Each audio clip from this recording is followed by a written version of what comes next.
Well, I'm now very pleased to welcome Ms. Hanan Ashrawi to the News Grid. She is an executive committee member for the Palestinian Liberation Organization, PLO. She joins us live from Ramallah in the occupied West Bank. Thank you so much for being with us on the News Grid, Ms. Ashrawi.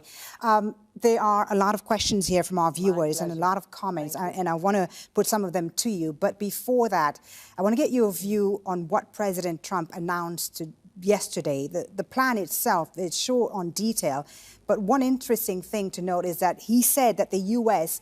wasn't taking a position on any final boundaries of Jerusalem, that the outstanding issues would be decided by the two sides, that he still supports the two-state solution. Does that give you any kind of appeasement or hope? No, that is rather disingenuous, you know. He's insulting our intelligence. He's saying, I haven't decided on the final boundaries, you decide, while he gives Israel a free hand to decide unilaterally. And Israel has actually, on the ground, it has determined the boundaries of Jerusalem. It carries out demographic engineering to annex maximum territory with minimum demography. It's trying to get rid of the heavily populated areas. It expands in a very strange Byzantine way in order to take as much land without people as possible. And it has carried out a systematic plan of transformation of the character, the history, the culture, the reality of the city, in addition to carrying out ethnic cleansing. So the issue is not sort of throwing us a bone and saying, look, you know, you can decide the boundaries. He has just given Israel permission and support to annex Jerusalem, to transform its character, to kick out the Palestinians, and to Judaize it without any kind of accountability. Hanan Ashrawi, a comment here from one of our viewers on Facebook, one of our regular News Grid viewers, Hardman, who says, the peace process has been useless for 45 years. At least Trump has made some change. And there are a lot of people, as you know, who are saying that this could be perhaps part of a bigger plan that might yield some positive effects, something positive, given that the peace process has been all but dead. What do you say to that? Yes. I think it forces people to face reality in many ways. It exposes really the hidden underbelly of the so-called peace process. Since 1991, this is the beginning of the peace process in which the Americans gave us a letter of assurance saying the U.S. does not recognize Israel's annexation of East Jerusalem, and it does not agree or approve of the building of settlements, particularly in and around Jerusalem. This was one of the bases on which we agreed to enter negotiations. But of course, not only did they sell us out, they changed their policy, they violated international law, and so on.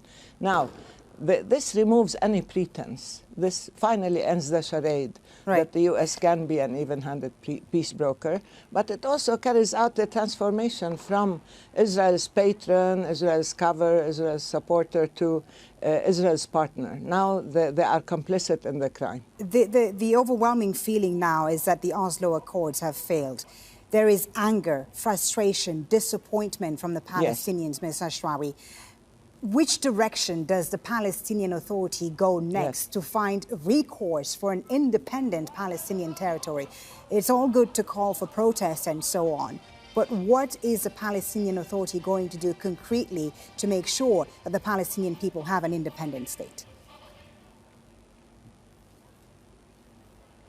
Well, the thing is, the question is freedom, and it's the PLO, not the Palestinian Authority, that takes political decisions. So the PLO has to determine a new course of action. I think this is a game changer. This is a serious transformation of the strategy that has been adopted since 1988, when the PNC, the Palestine National Council, accepted the two-state solution as a major and painful compromise, by the way.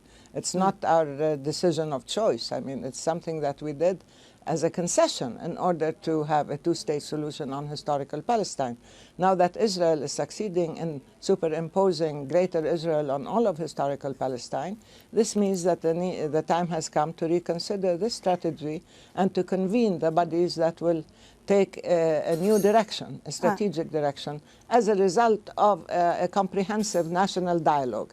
And I think this is crucial because right now, as I said, the situation has changed on the ground. and we do need to ensure people's ability to withstand external pressures and threats. We do need to ensure that all the constraints that were imposed on us by the Declaration of Principles and by the world holding us to account while giving Israel a free hand, we have to move towards accountability for Israel through the International Criminal Court. Right. We have to move towards protection for the Palestinians through international organizations and so on. And we have to redefine everything, our relationship to Israel, our relationship to the U.S., and also our relationship to the rest of the world that pays lip service to a two-state solution, allowing Israel to destroy it. Let me ask you and put to you another common theme that's coming out of all the different comments we're getting from our viewers, Ms. Ashrawi.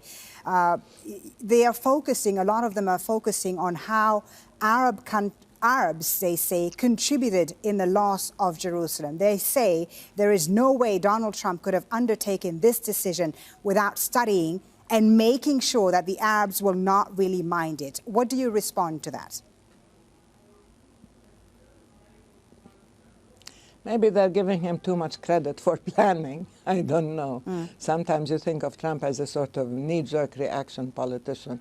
But no, I'm sure that he did talk about it to some Arab leaders. However, from what we understood from the Arab leaders, they were taken aback, they were quite dismayed, and they were quite concerned because this affects them. This affects their credibility, their standing, especially those who are Trump's allies. Ms. Ashrawi, just one last question. There have been various reports in the media the last few weeks about President Mahmoud Abbas being told when he unexpectedly traveled to Riyadh last month of a proposed Trump Mideast plan that was backed by the Saudi Crown Prince that would offer Palestinians limited sovereignty and no East Jerusalem as their capital. Can you confirm or deny that such a plan is in the works?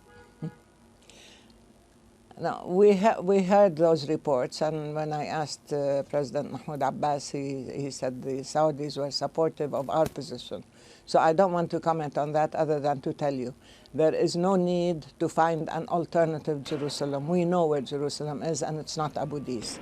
There is no need to wax creative and to try to redefine sovereignty when it comes to Palestine.